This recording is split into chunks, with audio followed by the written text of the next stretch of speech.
On your health, my dear viewers. This is the taste of the forest for me.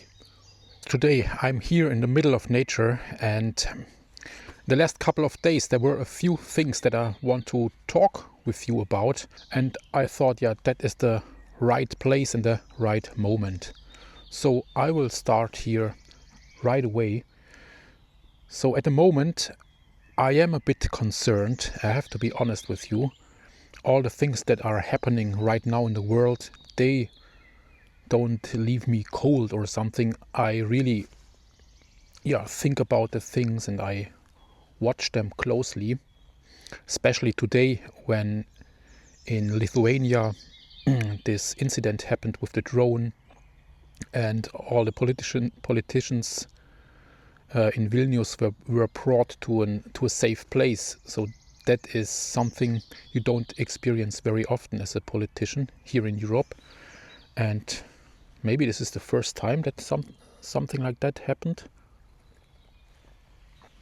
Yesterday a Romanian fighter jet shot down here over Estonia, a drone, and it's getting more and more, We had those drone alerts here, I experienced them, and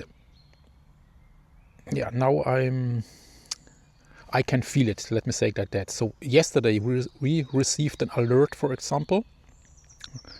You received those alerts here in Estonia via SMS. And that was an alert because the weather is so warm and hot. They were warning about carbon monoxide, because here most of the houses, they have those gas stoves in the kitchen and especially those gas water heaters in the bathroom. And that caused to a couple of incidents yesterday that the firefighters and the rescue teams, the medical rescue teams, had to go to houses to help some people because they smelled gas. And now yesterday evening, late in the evening, I received a warning, and today there was also I received a message that the warning now is over because now the temperatures are much cooler. So, but what I wanted to say, when I received this warning message, at first I thought, oh no, another drone alert. And that's inside my bones now. I'm always a bit concerned, especially when I hear about drones or in other Baltic states. Then I think, okay, maybe something can happen here. Now is the time that the drones are flying, So, but still, I'm here and I don't think about to leave now the Baltics or Estonia. So at the moment, this is my home. I feel very good and safe here, and that's how it is. Where shall I go now? I will not grab my stuff now and leave immediately and go to Germany. I think it's not better in Germany than here. Maybe it's better here than in Germany. That's my personal opinion. I like Germany really very much. This is my country. But at the moment I think Estonia is more safe, because here in Estonia people are used to incidents like that. They are used to be prepared. They are very prepared. Even the government tells the people now not to prepare for 3 days. People here, inhabitants, shall prepare for 7 days. So they increased the days.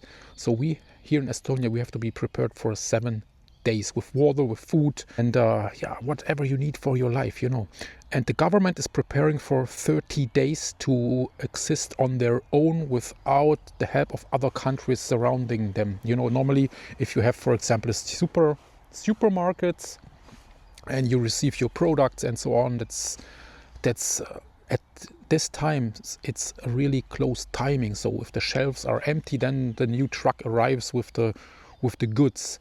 But the government here is preparing for 30 days to stay on their own. They will prepare with water, with food, with their system, with the police, with the hospitals and so on. There's many things to do, I think, if you prepare for that. And in Germany, I'm not sure if everybody is prepared like that. And there are many, many more people.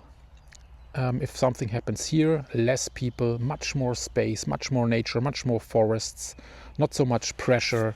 So how do I prepare?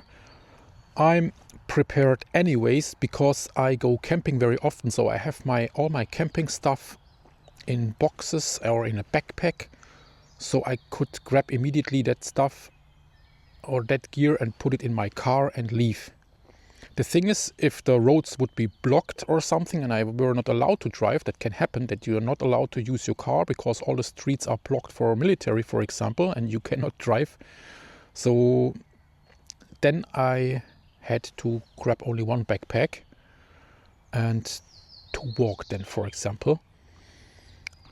But mostly in crisis times you stay at home. Yeah, that's how it is. So I have water at home, I have food at home, electricity, I have big batteries. That's how I'm prepared. I'm prepared anyways because I'm out very often. So I have always my stuff, my backpacks, my ready to go bag and so on. I have that always. Good. What else did I want to say? Yeah, for everybody of us, I think it's not easy to live like that, to not know what the future will bring. Because I'm sure at the moment, nobody really knows how the outcome will be of this political change and of this technology change that we experience now at the moment.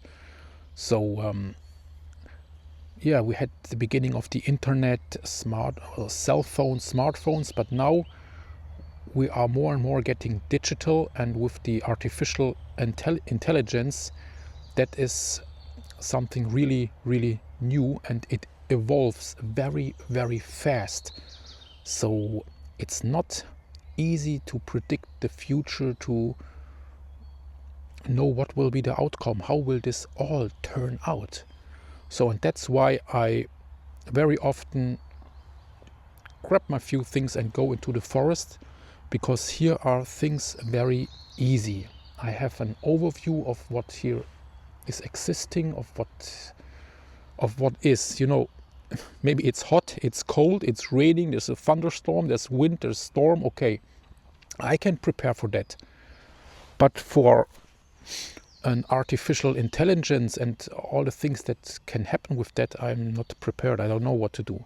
But here I know what to do. I know what I can eat here. I can fish, I can catch fish, I know the mushrooms and so on. This is for me as a human handleable.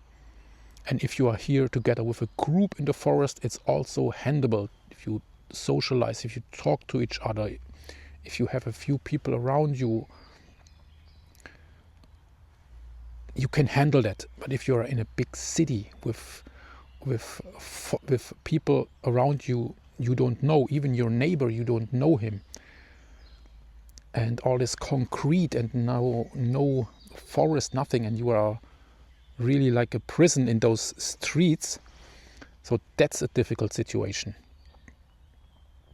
So yeah, that's why I go to nature very often, and I try to keep that, to stay in close contact and to stay in touch with nature, and to teach other people that they shall never lose their contact to nature. That's very, very important, because sometimes I have the feeling that many people think that technology and digitalization and flying to Mars and Moon, that are the important things, and that's what makes us humans. That if the more intelligent and the more technical, the better. And the robots are so funny and so nice, and what robots can do. Wow, we can play chess against a robot or make songs with AI and so on, but in fact this is never reaching that what humans can do. And even if it is something like going into nature, for example, and talking to each other, a robot or an AI, they don't have empathy, they have no feelings, they cannot do that what humans can do. It is impossible, because there is also this spark in us called life. A robot and an AI is not alive, never. We have that tiny spark in us, and this is the unknown. This is what moves my body, the unknown life. if something new is born and it comes to life. This is that. What is the real difference? Even an animal is much more different or better than AI or a robot because it's alive, you know. And you cannot, it's impossible for a robot, for AI, or for us to make something alive. We cannot make something alive. If something is dead, for example, we cannot make it alive. We cannot grab soil or something or build something and make it alive. It's not possible. We can let it move via technique and mechanics and so on, but we cannot make things alive. And sometimes I think we forget it and we play God. That's my personal opinion. I think that's a mistake, because then we separate each other from God, firstly, because we try to be our own God, and that is not possible, because we never have, as an individual human, we never have the overview. You know, if there would be God and say, okay, now you are God too, we could not handle the whole universe. I could not even handle this pond there. It would be impossible. Imagine how many animals and how many creatures, and this is like a tiny universe, this pond over there. And if God would say, okay, manage this tiny pond there with all the animals and with the water and so on, so that the pond stays alive and not, vanishes away.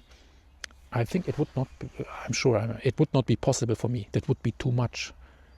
Too many things to handle. You need to have the overview over the universe, and even the overview over all humankind, over all people. Something completely different.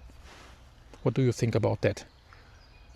Yeah, that are my thoughts, my opinion, my thoughts, what I'm thinking. And I always say you have to live life. You can do what you want, but life will never stop. It will not stop now. No matter what I'm thinking, it will not stop. I have to go on. No, I will grab my things, I will go back to the car, drive home, there will be other things, and some problems will come, some good things will come, then this, then that. It will not stop, and everybody handles life in a different personal way, because everybody experiences this life different. But all together we are here on Earth, and we don't need to make our lives complicated to each other. That's the thing. We could make it so easy for us. That's a little bit worrying. Okay, so let's not stop it like that. If we look at the positive things, there are many, many positive things going on here on Earth, especially now.